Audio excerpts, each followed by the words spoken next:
like a cold open. Great. It's a cold open.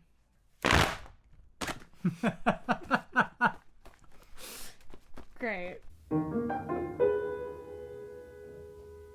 Welcome to Fandom of the Opera, Paradox Opera's podcast, where we talk about opera, fandom, and everything in between. We're your hosts, Alissa. And Gwen. And something's about to happen.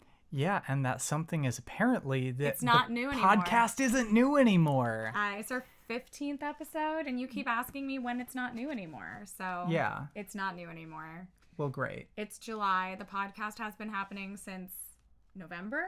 Something like that. Yeah, so... It's old and busted now, like Crusted. Grisabella the Glamour Cat. Crusted, busted, rusted. Dusted. Lusted. Sure.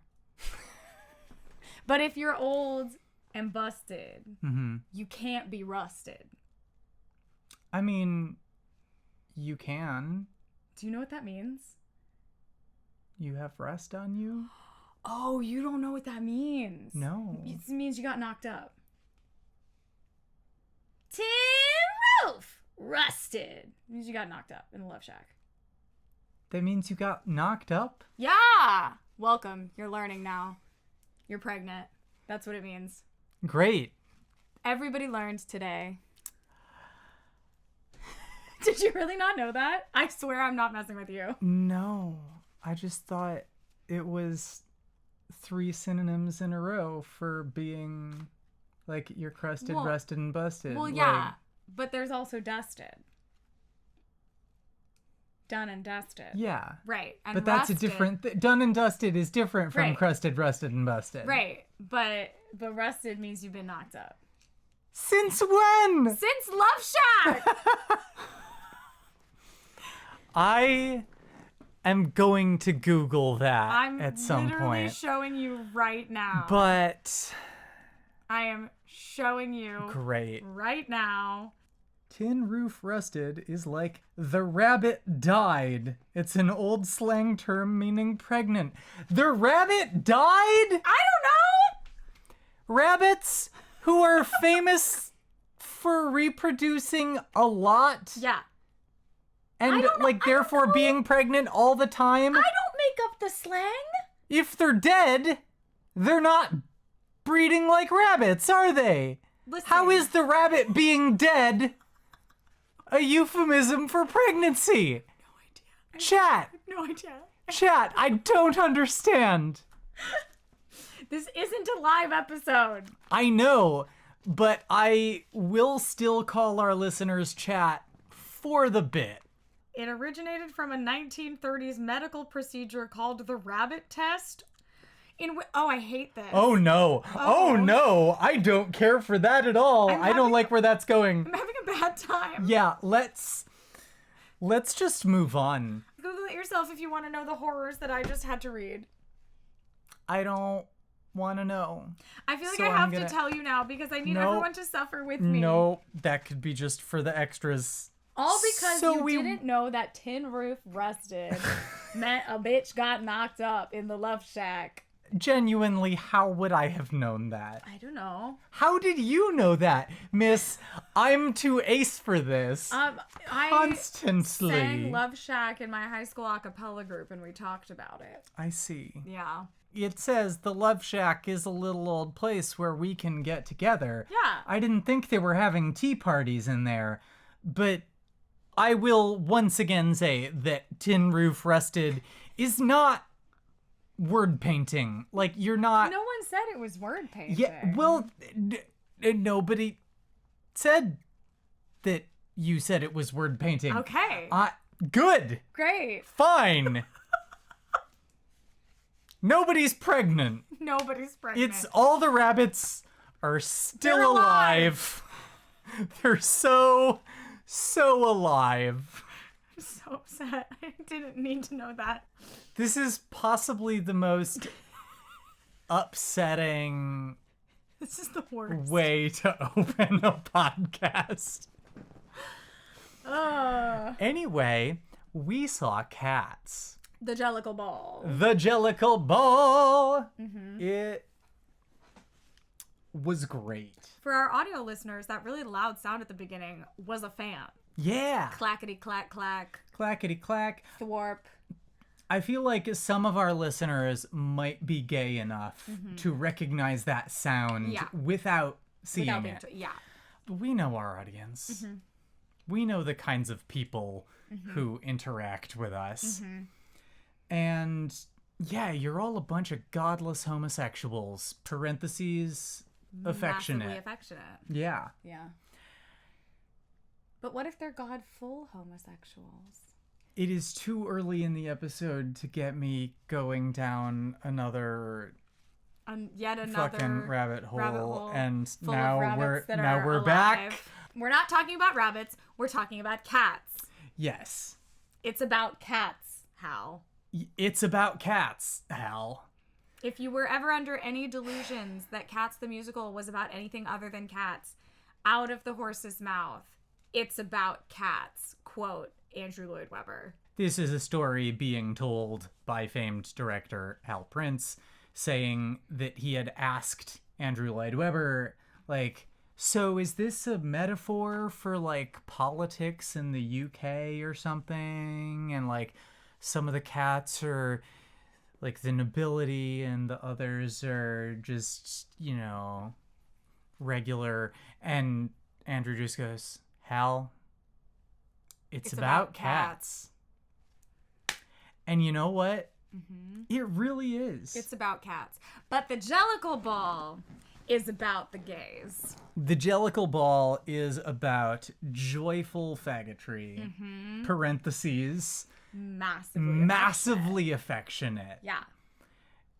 They said, you know what? It's nice that it was about cats for a while, but now it's about something more. Yes. And I have to come clean to everyone. She's got to admit her sins. That for all of my life, I have been a hater. Boo. I have looked down on Cats the Musical. Boo. Because I was just like, how could this be a good musical? Did I ever watch it or listen to the soundtrack all the way through? No, it was just something that was very easy to mock and hate on. And even as I grew out of pointlessly hating on other things for no reason, just to seem cool and cultured and all that. Yeah, except you're uncultured, actually, because you don't know what you're hating on. Right. Yeah. It's a very shallow instinct to say, like, oh yes, thing X that other people like is obviously terrible. Except Cats is one of those things where it's, like, cool to hate cats. Yes. And I'm like, don't even get me started, but actually do get me started, because here's my thing. I love Cats the Musical. Cats the Musical was the first Broadway show that I ever saw live in a theater as a small child. So obviously, I love Cats the Musical. Imprinted on you. And my dream role was Grisabella the Glamour Cat, specifically because I can't dance. And I really want to be in this show. And the only chance I have is to be old and decrepit, but still able to belt really fucking high and also sing really fucking low all at the same time.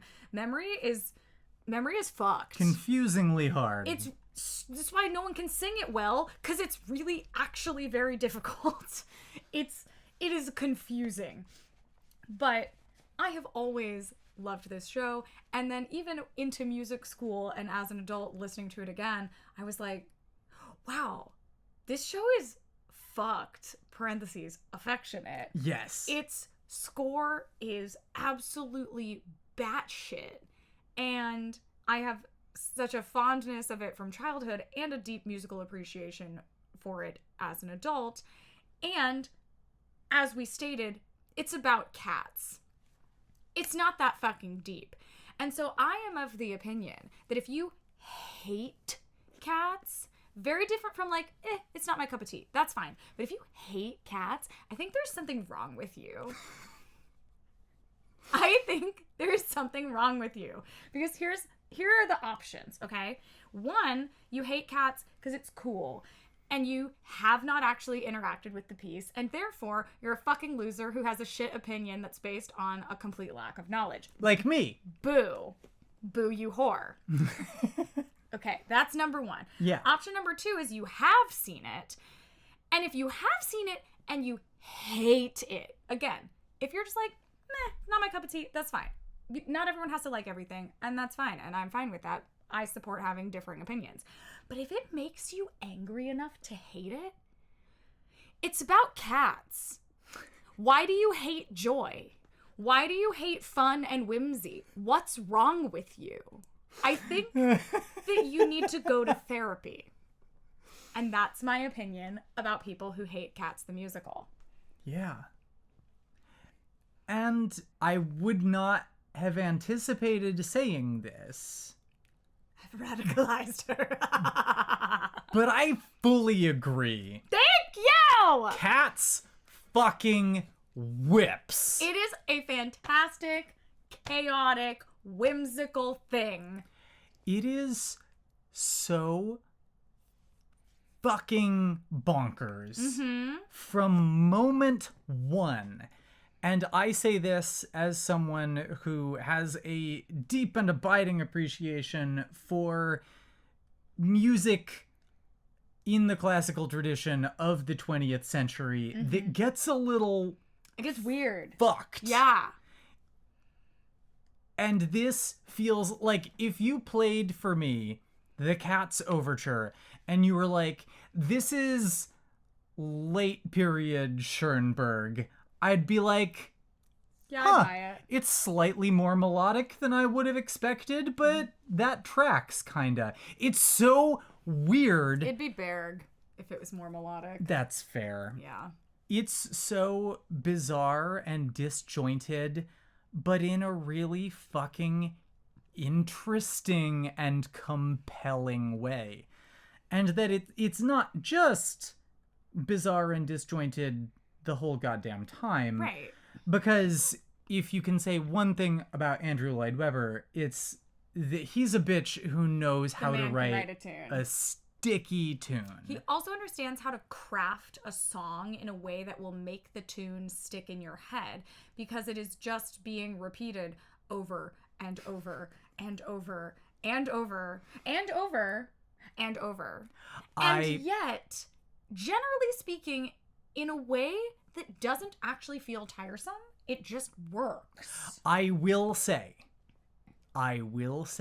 She's still a Mistopheles hater. that my least favorite part of the show, musically speaking, is that the chorus to Magical Mr. Mistopheles is one line long. Yeah, over and over. And it gets repeated at least 40 times. Oh, yeah. You've shown over the past 2 hours... Yeah, but it's at the end of the show, so he had that only you one have, idea. Right, that you have such a wide variety of styles and colors and inspirations to draw upon, and you're like, fuck it, it's the end of the show. I don't want to write another 4 measures of melody.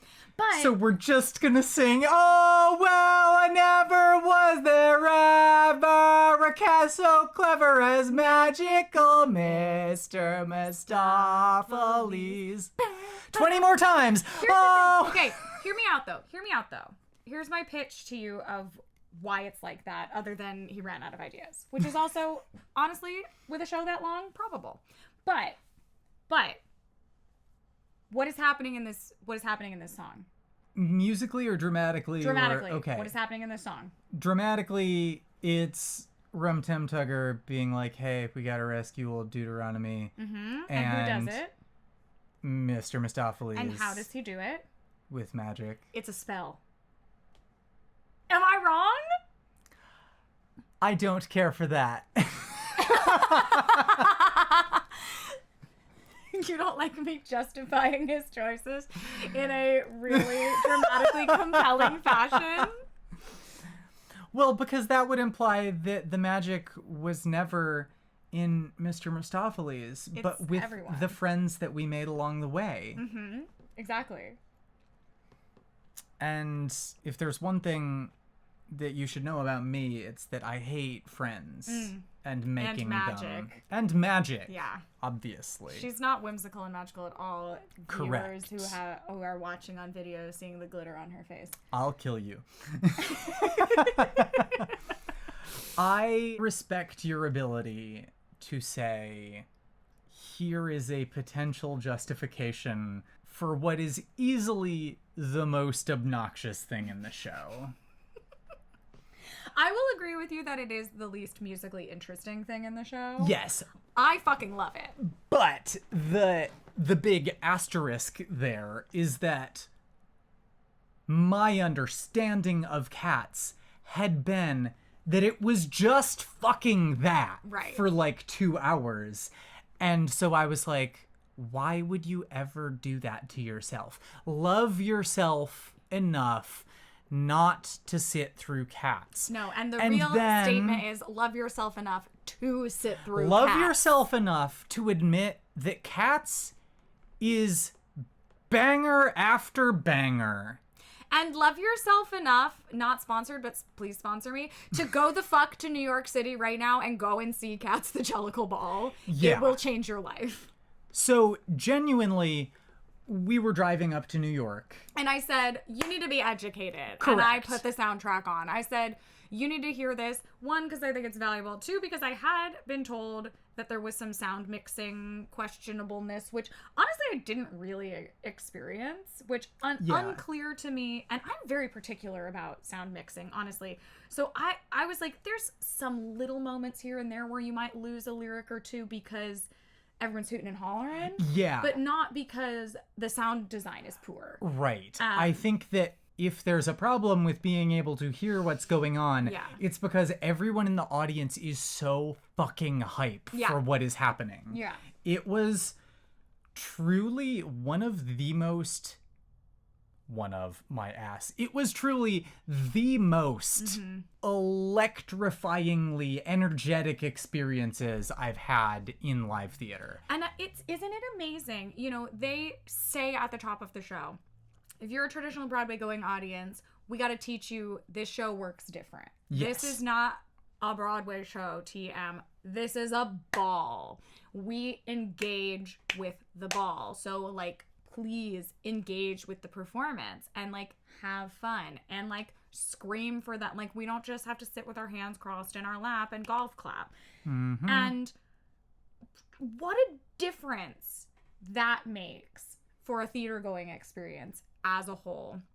Even when we did them all in the Night Visitors, I told our director to say in his curtain speech, you're allowed to laugh. And what a difference it made. Because the first performance, we were like, wow, we feel like everyone's like really scared to engage. And so like we're feeling this weird energy as the performers because everyone's trying to be so quiet and respectful. Right. And this is art with a capital A. And as soon as we gave them permission, and now we've learned we have to give them permission, it's so different the way that the audience's walls come down, which helps feed the performers, everything. It's just like being able to sort of have a dialogue between the audience and the performers. It changes the whole experience for the better, I think. And even still, like, people are very respectful, but also engaged. Yeah. And it becomes a way for the audience to participate in the action. You feel like you're part of this show. Yes. You're not just saying, like, well done, actors. You, like, that was well sung or well danced or whatever. Like, it's an entire atmosphere unto itself. And all of my best experiences doing live theater have been with a very reactive audience. Yeah. So God knows that I am not the sort of person who would probably ever be able to be in regular Cats or Cats the Jellicle Ball. I can be Grisabella. That's it. That's Yeah, all I got. you got that on me. Maybe in No, like you could I be could be too. old Deuteronomy. You could be. Grisabella the Glamour Cat in Cats the Jellicle Ball is a trans woman. I mean, yeah, but I don't really feel like a Grisabella. Well, neither of us are old and decrepit enough yet. We'll get there. Not yet. No. Okay. Yeah. Anyway, this is not the sort of show that I would generally consider myself capable of being part of. Right. And so the feeling of that extra layer of participation and like being part of the experience, contributing to the experience, probably driving some people insane. Well, those people shouldn't have been there. With the amount of fan clacking I was doing and screaming myself hoarse in the audience. It was an incredible experience. So Cats the Jellicle Ball was truly life-changing. And also, just listening to the original cast recording in the car on the way up to New York to kind of prepare ye the way of the cat. It's a very different vibe, but it's also fantastic. I was just sitting in the passenger seat, like, cackling like a little gremlin, just like, haha, you like this because it's good and you didn't know. Yeah, it's good. It's good. And it's musically interesting. I mean, it's so tonally complex. And I was saying as we were listening to it in the car, as much as I will absolutely hate on Andrew Lloyd Webber for other things, he is truly someone who has a mastery of style like no other. A lot of the times when you experience pastiche, it's bad. And this man is able to weave so many different styles into the score of Cats masterfully that it doesn't sound like he's mocking the styles. Like, he gets it and he weaves it into the rest of his like weird and wonderful score so seamlessly. Yeah. It's truly a work of theoretical genius if you want to sit and like be a music theory nerd and go through it all. Like, it's brilliant composition. Yeah. Like it or not, you cannot take that away from it. And one of the things that I said in the car was that it works for me on a level that Joseph and the Amazing Technicolor Dreamcoat doesn't completely. Yeah. Because in Joseph, the idea, as I understand it, is that it's a compositional patchwork, much like the coat. Right. You have many colors and many styles, and so you have the brothers doing the fucking like French cafe number in Canaan Days, and then you have the Pharaoh who's an Elvis impersonator, and the like, so like you have all of these like different styles, and none of them are, I wouldn't say that any of them are badly done, right, but it feels more disjointed because you have the same characters singing in different participating in the different styles. Whereas in this, every different style is a different character. Yes. The musical styles represent someone specific. Yeah. And so even with the potential for the like disjointedness of the style, the individual characterizations are consistent. Right. It might feel like nitpicking to draw that distinction. No, I think it makes total sense. But the fact that in Joseph, you have multiple characters who will sing in many different styles, but then it's like, Bustopher Jones is the only one who fucking sounds like that. To be fair, like, the chorus and other cats, like, will participate. Right. But it's all this is a representation of this one specific cat. I think there's also a difference in that while Cats has a vague overarching plot, it is based on a book of poetry at the end of the day. Whereas Joseph has a plot. Yes. And so I think that that also contributes to it, of like Cats is almost more of a song cycle, and that works better than when you have a clear structured narrative that is musically all over the place. Mm-hmm. Yeah, one of the things that I've heard people complain about with Cats is that it doesn't have a plot. And like it does, it's just a very loose plot. I find this kind of storytelling so exciting and so cool. This is probably a very weird example to go with, but the latest book in the Annihilation series isn't a novel. It's like a collection of 3 novellas. Interesting. And so you have elements that you have seen and recognized from other points of view, from other parts of the story. And there is also this question of how much of a plot is there? How much, because it's all about dealing with this extra-dimensional or extraterrestrial like incursion slash infection slash colonization slash, like, you don't know what to call it. It defies words. Right. And so a lot of the storytelling is just vibes based. Right, yeah.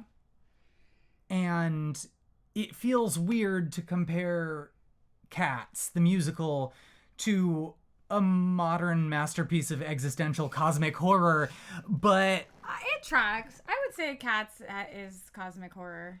Yeah, I mean, you've got the heavy side layer. Yeah. And there's... The plot is basically them deciding who's gonna die. Yeah. So... The fact that it's not super well explained... Yeah. It is much more compelling. Yeah.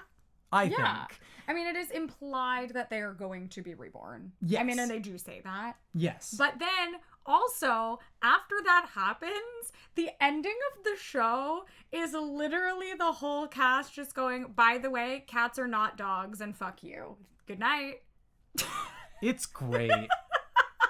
It's so... It's the stupidest finale in the world. It's so weird. So weird. Yeah. And you can just imagine T.S. Eliot, like, sitting in his study, writing up these poems and being like, I did that. Yep. I did that. Another banger. Yeah. A cat is not a dog. Yeah. Ineffable. Effable. Effin' ineffable. The amount of playing with the shape of words is something very fun that poetry. Brought me a lot of joy. I hope you do appreciate now, when I was being a little bit of a shit, being like, no, you have to know all the cats' names, and I went and I got the book and I read it to you. I read it to you exactly as it is performed, which I don't know that you did. I don't know that you realized that until you heard it. Correct. Yeah. I was like, no, this is the song. I just grabbed the book off the shelf because, of course, I have the book, and read the naming of cats. Shout out to Monkastrap. Yep. I'm so delighted with the concept of this is a musical that is an incredibly virtuosic dance forward musical. Acrobatic dance. And you also have to be an opera singer. A lesser composer might be like, well, they've got to be really good dancers. Yeah. So I'm going to take it easy on him. No, Andrew said, fuck y'all. You're going to be singing high fucking C's. They play with a lot of different colors and styles, and some of that is just full on, like, high classical choral singing. It is wild how difficult that is. Like, not only do you have to be the best fucking dancer in the world, but you also have the to be best the singer. best singer in the world. Yeah. Like, what the fuck? Yeah. You might not like it, but this is what peak performance looks like. I mean, yes. Quite literally. Yes. That's the thing. It's Cats. Like, if you are seeing a good performance of Cats, you are seeing performers who are truly at the peak of skill in everything. Like, it's astonishing what you have to be able to do with your body and your voice at the same time to be in this show. It's fucked up. Yeah. Parentheses. Incredible. Deeply affectionate. And do yourself a favor, by the way, if you have seen Cats, you almost certainly have not seen the actual Gus the Theater Cat scene because it is always cut. I don't know if I've ever seen it performed. Go pull up the original Cast album and just listen to that track because it is literally an opera. It is literally just the show pauses. In the middle of the Gus the Theater Cat song. Right. We just fade into his memory. He has a flashback. And it is a full 10-minute Puccini pastiche. Yes. It is a more dead-on homage to / mockery of Butterfly opera than anything in Phantom. Oh, yeah. It's so dead on. Yeah. Well, because it Phantom is not Puccini down boots. It's literally Madama Butterfly. It is, yeah. No, because Phantom of the Opera isn't an opera. It's a musical about opera. Right, but then they have the scenes that are opera. Right. But like... But it's supposed to be, like, not good. Right. And, meanwhile, this is supposed to be good because it's Gus's memory. Right. And so it is just this, like, incredible scene that is always cut from contemporary performances, and I almost do understand certainly why. because of the Orientalism. Oh yeah, deeply racist voices being used. I think you could do it if you just don't do that. Right. But I would say that it's honestly probably partially cut because of that, and partially cut because, like, where the fuck are you gonna find people who can do that? Yeah. It is. But I mean, but also, where the fuck are you gonna find people who can do everything else in the show? Right. But like, it's capital O opera all of a sudden. The really, really classical stuff is ensemble. It is, and so suddenly you have, like, two, like, big Verismo opera singers. And I totally understand being like, you know what? I think we're just not going to do that, actually. I think it's hard enough as it is. And it goes... It's amazing. On. It's really... And on. Like... I kept thinking that, like, okay, this is where they're gonna wrap it up, and then it would just keep going. I think it's like 14 minutes long. It is so long, and that in and of itself is such a perfect summation of Puccini. Opera in general. Of the, like, you think it's done? No, it's not. It's... You think she's finally going to die, and then she has another 10-minute aria and runs around the stage before she does finally die of consumption. I mean, what? What? Huh? Anyway. It's wild. I love it. Favorite song in the show is the McCavity number. Oh, it's so good! It's so sexy. It's so good. Yeah. Really, truly, we got dueling jazz divas. Yeah, well, and I won't spoil it, but they changed the framing of the character of McCavity in the Jellicle Ball from the original, but McCavity's the villain, and truly tying into, like, why is the villain always the hot one, man? It is the sexiest song in the show, so man. good. It's real good. I think we should do it. I think so. Great, good talk. Yeah. It's very good.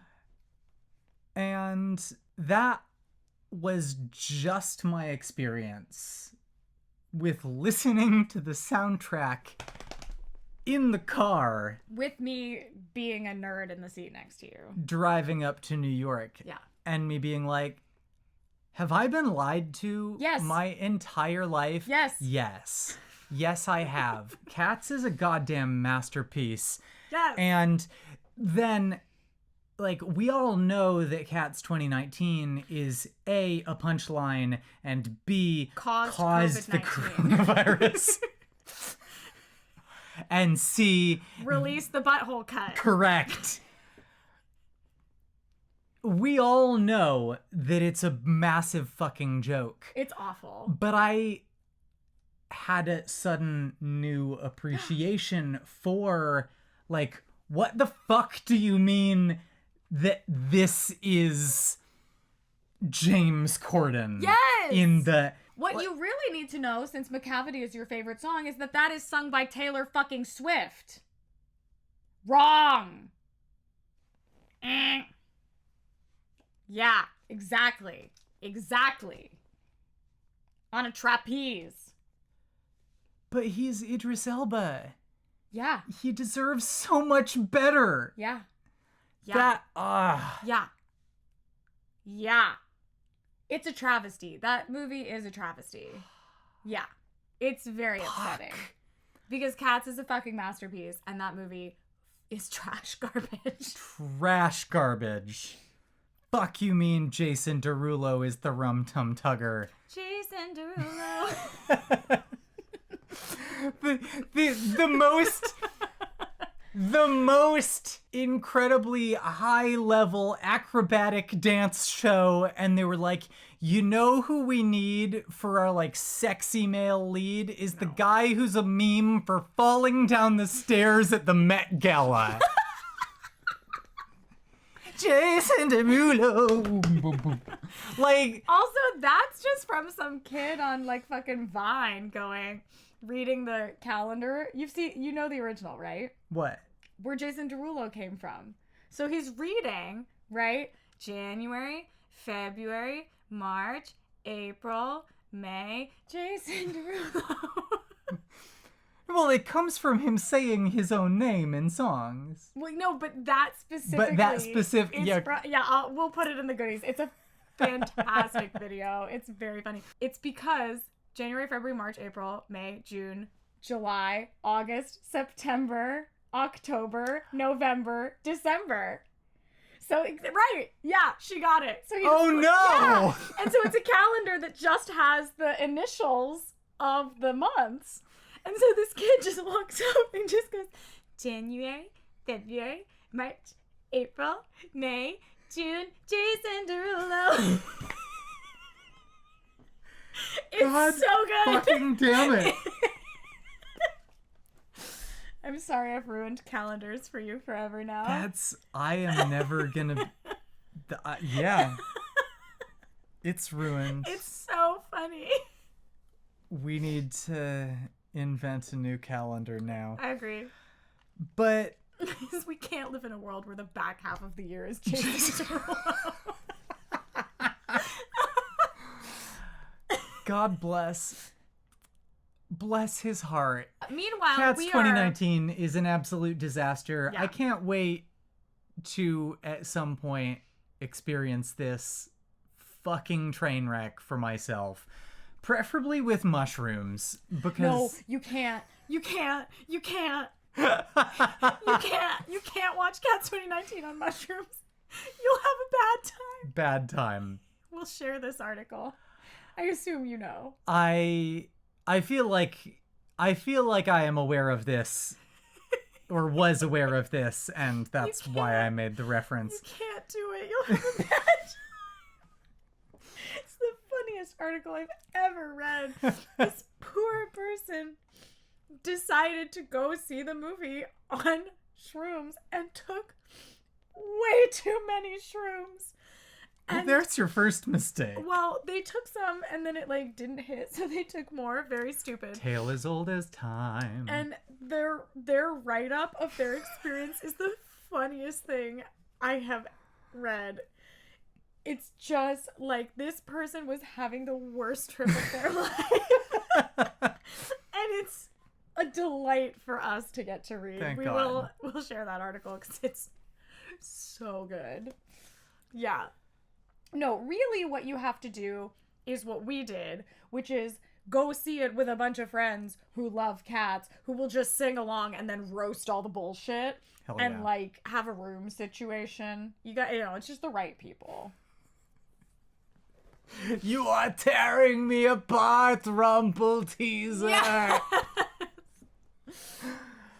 Oh, man. So, Cats is a masterpiece. Yeah, and also the Rum Tum Tugger in the Jellicle Ball.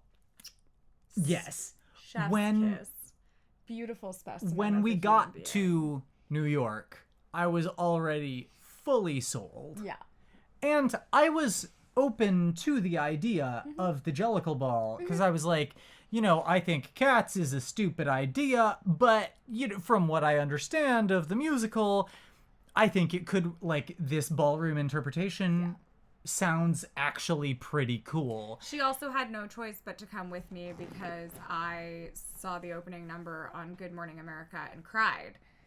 And I was like, I need this injected directly into my veins right now. I'm so excited for this show. And you will be excited with me. Yeah. Or our relationship is over. And so, I mean, yes, I did have no choice, but I was genuinely excited to experience this and see what it was like for myself. And then I experienced the OG soundtrack and was like, oh, I have been lied to my entire life. This is a masterpiece. It's banger after banger. And then we get to the Jellicle Ball. And as we said at the beginning, it was genuinely a life-changing experience. The show that I had mocked and scorned my whole life because I didn't understand it and hadn't bothered to engage with it was being reframed in the culture of people who have been mocked and shamed their whole lives by people who haven't put in the effort to understand them or engage with them. And it's just so perfect. It's brilliant. It's a brilliant interpretation of the show. Truly a 17 out of 10 reconceptualization of an already great show. Yeah. And especially the fact that it's happening now. Yeah. It's so important and it's so exciting. And it's really, really iconic coming shortly after the Cheeto Man being like, Cats is my favorite musical because it's not woke at all. And they said, bet, motherfucker. We're going to be taking that back, thank you. And so they were like, okay, we're doing Cats the Revival, oops, all woke. Yep. It's... Everyone's gay. Everyone's a person of color except that one singular white person. There's only one. It's great. Everyone is in neon rainbow magic glitter bullshit. Yes. It's spectacular. 10 out of 10. And half the cast is trans. Yeah. Like, it's trans, it's drag, it's ballroom, it's so colorful both in the casting and the costuming and the people who put together this show did their research. Oh and my God. It is true ballroom culture. It has such reverence for the history. It also is like, and also here's a history lesson. Yeah. And half of the stars of the show are ballroom stars, not Broadway stars. And so half this cast is making their Broadway debut, which is incredible. Which is, yeah, genuinely so fucking cool. Even for someone who is like, I'm excited to see this. This sounds like a really interesting idea. And then being like, you cried from watching the opening number on TV? Lost my shit. It wasn't even on TV, it was on my phone. Well, right. And then fast forward to being in the theater, and my ass is sobbing through the majority of Act 2. Like, I mean, the framing of moments of happiness is brilliant and devastating, and takes one of the most underrated numbers and just, I mean, and puts spectacular. A literal slideshow of queer history and like queer elders who are no longer with us, like just fucking basically, like, you think that in memoriam at the Tonys fucks you up, this is going to make you perish. Yeah. Or be really confused if you haven't done your homework. So go and do your homework, children. Learn your history. It's so meaningful. Yeah. And the fact that it is sung by Andre de Shields, who is an absolute fucking icon in his own right. Like, the ovation that Andre got when he finally came out on stage. And, like, he's old Deuteronomy. They build up his arrival. It's supposed to be a big deal in the context of the show, but the audience fully lost their goddamn minds. Present company fully included. And I mean, this man is national treasure, icon, queen of queens. 1,000,000 years old. 80-something. Yeah. And in, like, this full, gorgeous, like, drag costume in heels. Like, slagging. And just showing how much comes down to pure fucking aura.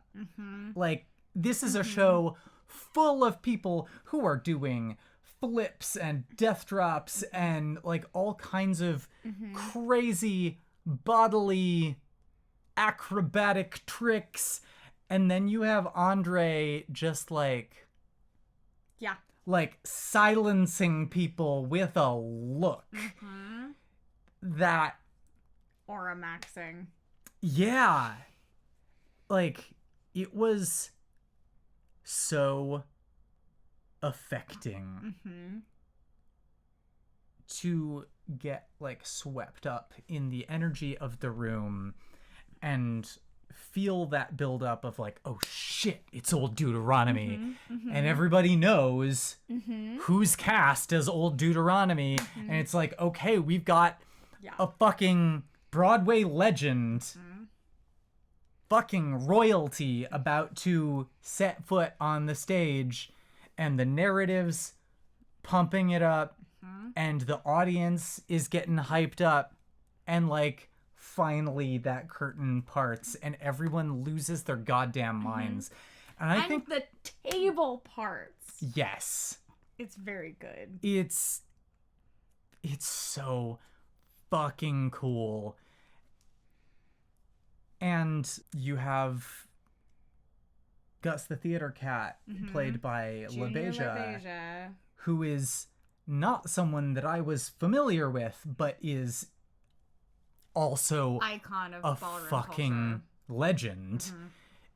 And the reception that she got was unbelievable. Yeah. And, like, people were legitimately chanting her name. Like, the other actors were encouraging the audience not to chant Gus, the theater cat, but, like, LaBeija. Yeah. Like, well, because it's such an iconic house. Yeah. But the fact that there was that unity of these are who these people are on stage, these are who these people are off stage, and right now we're in this really kind of magical space between the two where it's somehow more than the sum of its parts.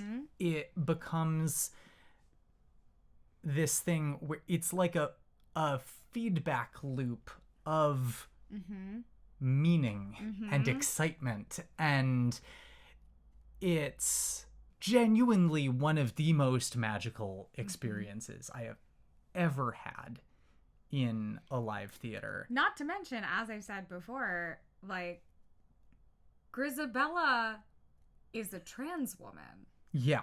And so that narrative is also very differently potent because as I was saying in the car, I was like, you've never seen it, you've heard Memory, you're like, whatever. You're right. And I was like, you don't understand. The reason that the big lyric is touch me is because that is the first moment in the whole show that anybody touches her. That she is not immediately shunned upon appearance. Yeah. And it's very interesting, even in the original, that they have this reverence for Gus, who is also ancient and has palsy, and that they revere him and shun her. And I'm like, 'cause she be fucking. Because she's a woman. Yeah. You know? And so I think it's pretty clear they have that juxtaposition. Same thing with Old Deuteronomy. They revere him. And so, like, you know, sure, it's about cats. But you know, that's in there. Like, why is she the one that they're like, ew, you're gross, we hate you? It's like, because she's a woman. She's a fallen and she'd woman. be fucking. Yeah. And to then have her be both, again, an icon in the ballroom world in real life and a trans woman, and that be how she is portrayed in the show is a whole other level of... And the matter of her being trans lends so much extra weight to the Jellicle choice, right, and the chance at rebirth. Yeah. The way it's presented in the Jellicle Ball, she has multiple instances of rebirth over the course of the show. And it's that really fuck-ass makeup they have her in an act oh one. my It's god. so... It's yeah. It's like was it the season 7 challenge where they were trying to be divine? Oh, yes. Yes. And the, like, poor attempt at divine makeup. Yeah. That's what it was giving. Yeah. Is like divine fucked a rodeo clown. Yeah. And the love child was walking around with a shopping cart in New York. Yep. That fuck-ass makeup. Man, Yeah. I am so glad. I knew that she changed it. Yeah. So, but I was like, oh my god, when she came out of that. Yeah, I was like, oh, it is a choice to make her the glamour cat. They said she is rotted. Right. This is what used to maybe be the height of glamour or something. But the transformation is great. And then the fact that, spoiler alert, you do get to see her again after she ascends. That, like, oh, well, in the curtain call. right. Yeah. You, like, having her come out. Half of them have costume changes at the curtain call, and I'm like, that's so iconic. That is... I'm so obsessed with that. It is honestly the cuntiest thing in a show that is Already brimming with cunt. Yeah. It's about cunt, Hal. Well, it is now. It is so iconic. The fact that it took something that was already fantastic and I think wildly underappreciated in its own right and gave it this whole extra layer of, you know who else is fantastic and unappreciated? The gays. Like, it made everything hit so much harder because there was so much joy and so much fucking nonsense. Like, there was so much romper room fuckery going on in that fictional ball on stage. Yeah. Like, oh my god. like Mungo Jerry and Rumpelteazer romper room fuckery. Yeah, trying to steal the trophy. They said, no, it's not for you, actually. That belongs to the House of Dots. Yeah, and get fucked. And the House of Dots swept. Victoria swept. God bless. There's so much joy and chaos and like moments of bullshit. Such bullshit. It's and so fun. like throwaway laughs and like the whole running gag of McCavity is stealing shit to dress her drag daughters in. So it's like, oh, I'm in Gucci. My mama loves me. Yeah. And it's so fucking funny and so.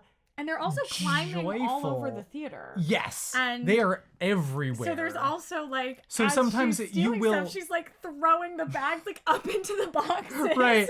And so like sometimes you literally look up and you're like, oh, there's a cat. There is. Yeah. There. Oh, there they are. Yeah. They're all over the place. It's so energetic. It's so fun. It's so genuinely joyous.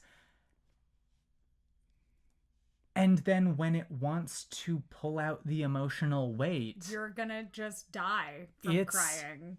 So fucking effective. Like, the highs are higher and the lows are lower. And you know how effective it is because you have this audience hooting and hollering. And then when they need to shut the fuck up and lock the fuck in, you can hear a pin drop. It is dead silent in the room. That is an engaged audience. Like, mother of God. The audience understood the assignment. We got the special commemorative fans from the merch shop. But like half the audience brought their own fucking fans from home. Yeah, and I could have, but I wanted yes, these. and we're just doing the like. Yeah. You don't clap. You clack. You clack. Yeah. I can dual fist it now. I mean, you know how you know Andre Shields is iconic? They gave him double fans. Yup. 2 golden fans for standing up at the center. Just, it was beautiful to look at. Like, the costuming was... There's a reason that those costumes won a Tony. Impeccable. So well deserved. Choreography was insane. And again, so well researched. Yes. I lost my mind because she didn't know this, but as they're doing the categories in the ball and going through, they at one point have old style and they start doing the original choreography. And I like look over at her and I was like, oh my God, that's so good. She's like, they're dancing. And I'm like, it's the original It was very choreography. good. I just didn't recognize it. Right, because you haven't seen it. Right. I got the general gist of what was going on, but I didn't, old school versus new school, but I didn't realize that it was quite literally the original choreography. Yeah.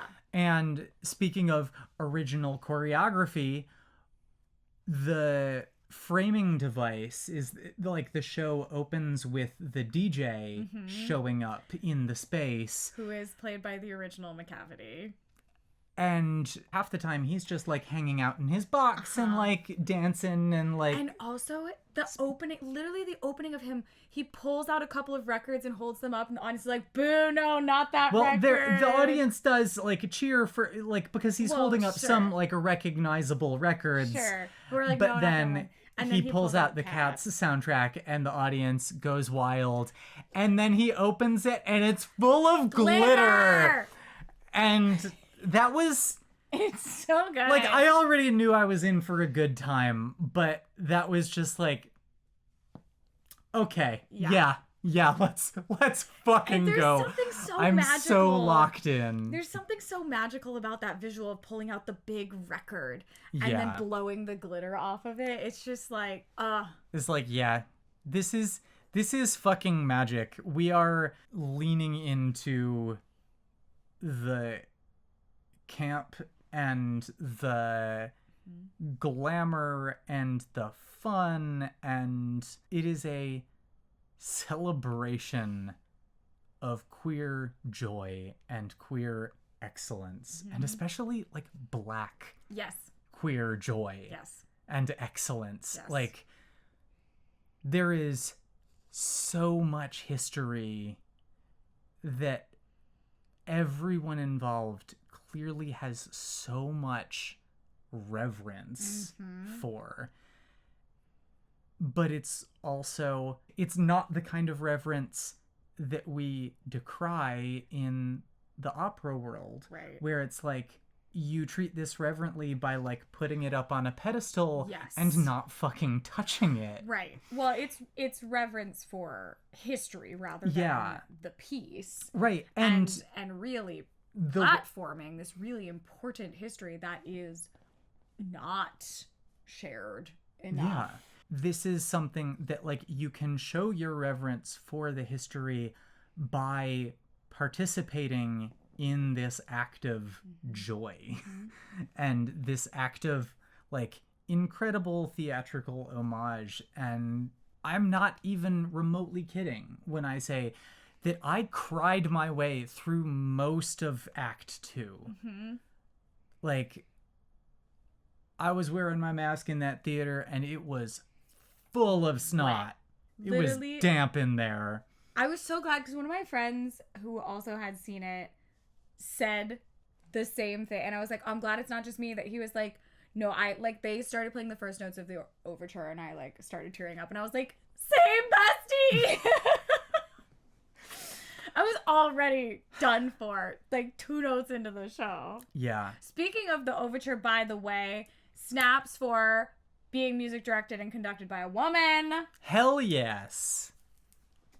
Yeah, she got to come out and do her part of the curtain call, and she was so nerdy. She was so cute. It was adorable. Yeah.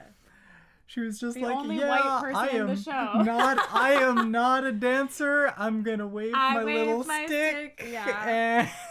Yeah, she's adorable. It was so sweet. They had guest judges for the first part of the show. Which they do every night. It's different people. Yeah. We apparently, like, just by a couple of days missed Cynthia Erivo. Oh my god. Who is an executive producer of the show, by the way. I didn't realize that. I was looking in the playbill, and this is a show that has like 1 million producers. Yeah. I mean, that just means that they paid for it. Yeah, no, yeah. That, like, there are... Executive producer, it means you paid for the show. Yes. There are so many people who have contributed to this. Yeah. There's an AV Club article about, wait, is Andrew Lloyd Webber cool again? And, like, talking about the Jellicle Ball as one of the main examples. It mentions the, like, dramatic shift in the way things are now from the way things used to be. It was, like, back in the day, it was produced by a person or a couple people, and now it also name dropped Lost Boys, which we also saw, and like, which was great fun as and well. Also had dozens of producers. Well, part of that is because it's unaffordable to do anything anymore, right? And talking about that, it's a combination of the economy is worse and people are more risk averse, and live theater in the age of streaming is a more iffy proposition. And so, like, it's not something that I would have thought of until I read this article and was like, oh yeah, you are seeing, like, risk mitigation Yeah. on the page in front of you. Yeah. That you have more people contributing smaller amounts of money. Sure. Well, not to mention the scale of things has also grown exponentially as well, talking about something like Lost Boys. Oh my god. A technical marvel of a show, and I cannot even imagine what it cost to create. Yeah. Like, the set's flying everywhere, the people are flying everywhere, the lighting is absolutely bananas. It's so fucking extra. This is a show that has its own fly-in title card. Yeah, like, neon title yes. card. Yeah. Like, it's so fucking extra. It reminded me of... There's pyrotechnics. It reminded me of my first time seeing Phantom, which yeah. was one of the first times that I had seen a real Broadway show on Broadway. Oh, interesting. And being like, wow, this is, like, they're doing so much stuff, and the set's doing crazy things, and stuff is being flown in and out. And so this is like Phantom on steroids. meth. Yeah. It's wild. Also, like, a very decent rock musical with some really with like, some moments of beautiful musical moments. Really incredible composition. Yeah. But you know, now much that we're better than it has any right to be, arguably, for a campy vampire musical adaptation of an 80s vampire movie. It's very fun. It's a lot of fun, and you leave the theater being like, oh my god, that fucking set. Yeah. You know what's interesting as I'm thinking about this now, as we're talking about this, like, I think Lost Boys is a good show. And I thought the performers were incredible. Yeah. But the star is the set. Yes. And very much so. In Cats, there's basically no set. Like, the show is the show. It carries itself. The performers, like, it's just them. And that's something different when that really works. Yeah. Proof that you do not need all of that if the core of, like, the show and the performers are amazing. Yeah. And it is a testament to how fucking good Cats the Jellicle Ball is that we saw The Lost Boys. Yeah.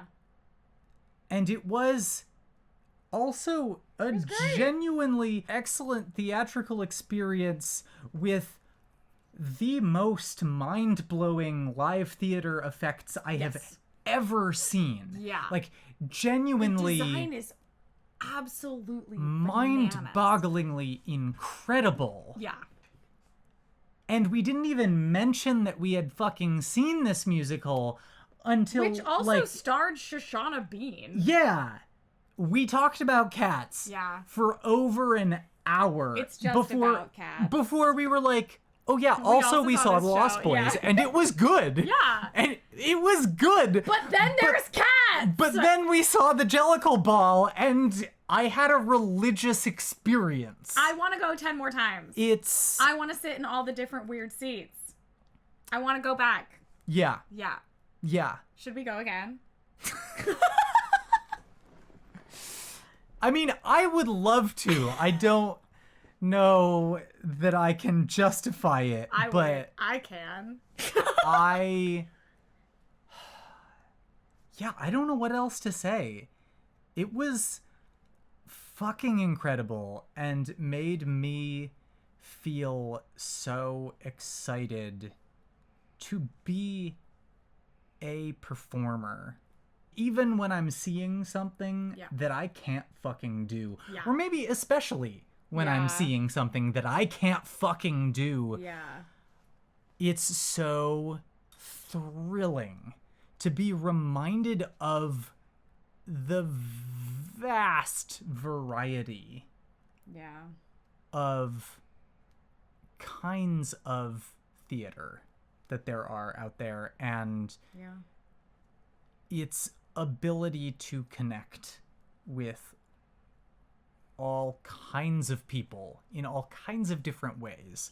I feel so fucking lucky to have gotten the chance to see this in person. Like, this is genuinely a memory I will cherish for the rest of my days. I cannot say enough glowing things about this fucking musical. It was incredible, and it made me want to go out and make more joyous queer art.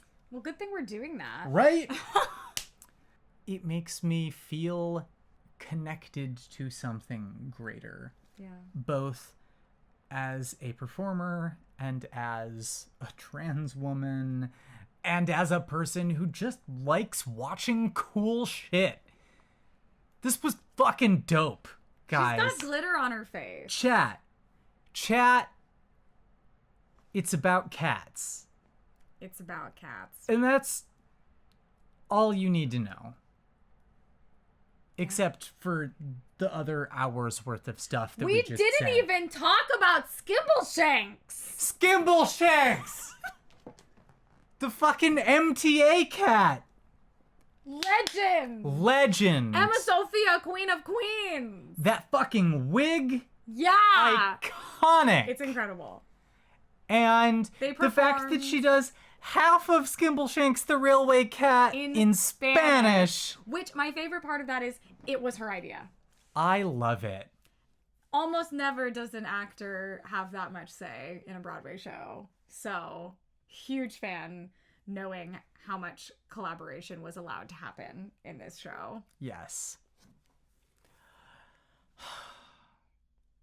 Just everything was so fucking peak. I don't even usually like describing things as peak. This is peak. Because it's obnoxious internet speak, as opposed to the charming and funny internet speak that I use on a regular basis. Right. Obviously. Right. I think I've run out of... It was so good! Coherent things to say. Chat, donate to us so we can go again. Yeah, chat, I think I'm cooked. I think possibly all other shows have been ruined for me now. Kinda, yeah. Yeah, it kind of does that. It's really spectacular. Like, and it's really something special. And the last time that I had an experience of this emotional magnitude upon seeing a show was at the Cabaret revival, which was also fucking incredible.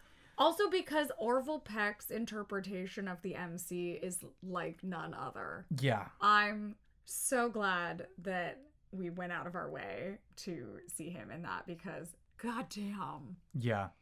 I mean, I was also losing my shit similarly at the Pirates revival. Yes. Like...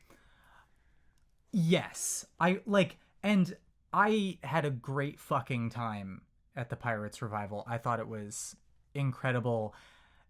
But I will say that I think the one thing that is lacking is the emotional weight. Sure. Yeah. It's fun and that's fun. It. Yeah. It's so fun. It's so joyful. It's so inventive. Yeah. And it has so much affection for the source material. Yes. It's such a clever rewrite. It's huge fan. A+ all around. But it's still Pirates of Penzance. Right. And so it's just fun. A happy little nothing to just you have a great time and you're like, that was a great time. Yeah. And Cabaret is about Nazis. Cabaret and Jellicle Ball were both like, this was a good time and a very bad time. Yeah. And it that added emotional weight is... I don't think I'll ever get over Orville Peck's interpretation of I Don't Care Much. I don't think anyone has ever sung that song like that man sang that song. Yeah. And we are never going to get a pro shot. Because he was not allowed to be filmed because he took his mask off. Because space. Yep. Which honestly, like, king so shit. Iconic. And like iconic that we got to be in the room for that. Yeah.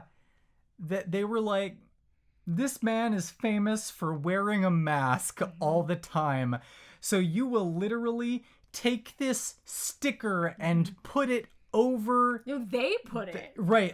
They're like, pull out your phone. Sticker. Fuck you. Yeah. Like, the camera gets covered with a sticker and then the phone goes in a fucking bag and you can't fucking open it until the show's done. It, like, the most aggressive anti-piracy measures I have seen in live theater. Yeah. And you know what? Respect. In some circumstances, I'm like, you know what? Shout out to the slime tutorial community. Yeah. Because most people can't get to Broadway to see these shows. And widely available pro shots are depressingly rare. Yeah. And even still, like, we were really hopeful that the pro shot of Hamilton was gonna be like the catalyst for more being available, and it really wasn't. It fucking wasn't. So sad. And so, like, under different circumstances, I'm like, yes, support the arts. Yes, give artists your money, but also, like, people would give you money for this if you gave them a chance. Yeah. But it's not available, so they're going to YouTube and searching for the slime tutorials. Because, like, this is the only way that a lot of people are ever going to get to see these shows. Because you can listen to a cast recording. But most of those don't have the dialogue. Leave out so much. So it's just like, okay, I have a vague sense of the through line of the show, but you don't. Yeah, the connective tissue is very missing, and it's a very different experience. Yeah, which is why I'm so angry about the Next to Normal recordings. Right. Because the London one does have the connective tissue, but it sucks. And so a bootleg is, in my opinion, an acceptable thing to be available so that people can see this show. And engage with it. But I do think that they were like, we've cast this iconic masked man and he will be unmasked for the production. And so we are cracking the fuck down. It's also really interesting because they did not make him take it off. Yeah. He had the option to have one design, and did have one designed for the costume, and then he was like, you know what, I think we gotta not do it. Yeah. Which is really cool. Nothing but respect. Yeah. Especially because, like, it's a totally reasonable character choice for that character to have a mask. Right. Like, if any character in the show could be wearing a mask the whole time, it's the MC. Yeah. But instead, we got one of the most incredibly terrifyingly expressive and dramatically committed performances I have ever seen. It was chilling. Yeah. He's scary. And he is such a fucking good singer. Yeah.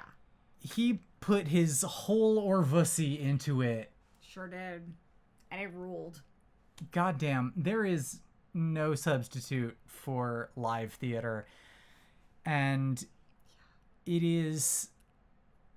I think it's really cool that the two shows that have had the greatest and most, like, the deepest and probably longest lasting emotional effect on me are these kind of reimagined revivals of classic shows. And also shows you've seen in the last 2 years. Yeah. Because I just keep dragging you to things. Yeah, it's cool. Actually, just 1 year. Yeah. It's just 1 year. Because that was just last summer. Yeah. But Wild. The fact that you have people who are willing to take a classic show and make a big swing and do something really something new and different is just like, it makes me so happy to see that and to be like, you know what, maybe the industry is going to be okay. Like, yes, there are 4,000 jukebox musicals. Yes. And there are a bunch of Disney musicals. And there are a bunch of musical adaptations of movies. Sorry, The Lost Boys. The fact that they actually included a joke about that in their own performance is like, okay, they know what they're doing. They get it. I have seen a lot of people bemoaning the lack of originality on Broadway. And so in some cases it's like, well, how original could it be? It's just a revival of a classic show. Right, and that some of the most original things that are happening are these revivals. Yeah. Yeah. And it's so exciting to see them reimagined and recontextualized. Neither revival is trying to replace the original. Right. Neither revival, obviously, because it's a revival, like, neither of them could be what it is without the original as a building block. And neither one is trying to say, like, okay, now that this revival is here, you don't need the original anymore. Right. Like, this is its own thing. Like, this is different. It is a reimagining and a recontextualization. And it does not detract from the original in any way, but is made more powerful by the fact that you have that previous context that can be built on and seen in new and imaginative light. Yeah. Which gives me hope for my GNS reinterpretations that I will not share because don't want you to steal my ideas, but coming soon to a theater near you. Maybe, if you live in North Carolina. Gilbert and Sullivan, but it's about cats. Okay. Great. That's my reimagining of Redagore. They're not ghosts, they're cats. They're cats. Great. I did it. Okay, well, I guess we'll share one of our brilliant ideas with you, but the rest of them we're going to gatekeep. Yeah. Or patients, they're all pretending to be cats. They're all in love with this furry, and so then all of the other guys are like, well, shit, I guess we gotta be furries now, too. Yeah. They are all... Everyone is trying to be aesthetic. The women are as well. And so then the other guys are doing it, but doing a bad job. God bless. And so there's much humor to be had in a refresh of that. So anyway, it's about cats. It's about cats. You've been listening to Fandom of the Opera. The music you heard at the beginning and end of the podcast is an excerpt from Calling for Jane by Rachel Dean and Aaron Reifler. You can find us on social media, me at Divatron9000. And me at Barrett Owned. You can email us at fandomoftheoperapodcast@gmail.com if you have questions, comments, or anything else you would like us to know. Huge thank you to our patrons on Patreon, especially Cindy, Chuck, Olive, and Bill. You can join our Patreon too at the free or any paid tiers. There's lots of fun stuff happening over there, and this really does help support all of the work that we are doing, not just on this podcast, but at Paradox Opera. If you like what you're hearing, please consider subscribing, rating, and leaving a review or a comment on your podcast listening platform of choice. Thank you so much for listening, and we'll see you next time. Bye.